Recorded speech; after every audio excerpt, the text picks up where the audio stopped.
Stick them up. Alright, so Omaha, Nebraska says feels like 2.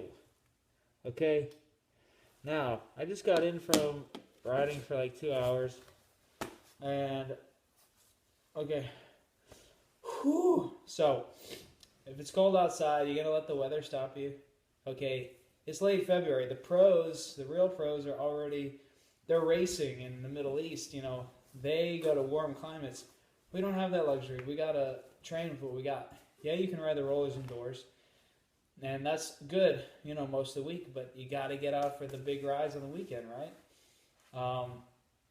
And it's not that you have to ride all day, but get out there and get acclimated to your local climate where you're going to be racing. Oh, I've got this lovely snot going on. Oh, man. So, this is what works for me, okay? Some of it is bike-specific stuff. Some of it is not, because some of the bike-specific stuff, it's not made for 2 degrees, okay? It's made for like a Denver winter or like a California winter, 40 degrees, whatever. Doesn't cut it. So, these lobster gloves, best gloves I've had so far, okay? Then, yes, you got to wear a helmet. In order to wear a helmet in the cold, you got to have the right hat, okay? Because if you don't have a hat that fits under your helmet, you might be tempted not to wear a helmet, and that's no bueno, okay? Wear a helmet. So this Swobo wool, you know, I don't get paid for any of this stuff. I just rep what I love. Wool cap, wool is key for everything. All right, little ski mask dealy here, keeps your ears and your full face covered, and it keeps the heat in your neck.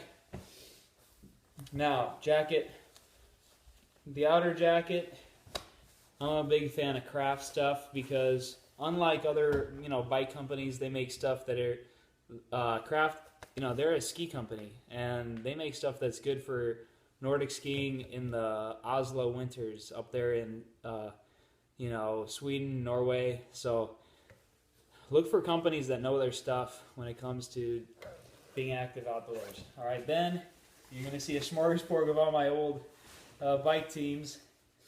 You know, another jacket that fits under that, because the you know, one, if you get one jacket that keeps the wind out and keeps your heat in, the other one just keeps insulating you. And there is too much, because if you're too sweaty under there, that stuff is going to get cold.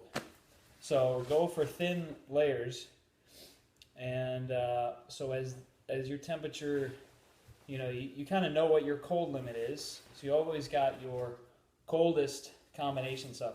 Then I've got a thermal skin suit, all one piece. We'll keep going here. Oh, now see, that's a little bit of sweat. Not bad. Could be worse. Okay, now merino base layer. That'll keep everything good. And of course, chest strap. And what's on the feet? Let's get a look at that. We got thermal covers on the feet, leg warmers, long underwear under that. Okay. And I would say whatever, this is just what works for me. So you got to experiment with what works for you. It's February. We only got a little bit of time left.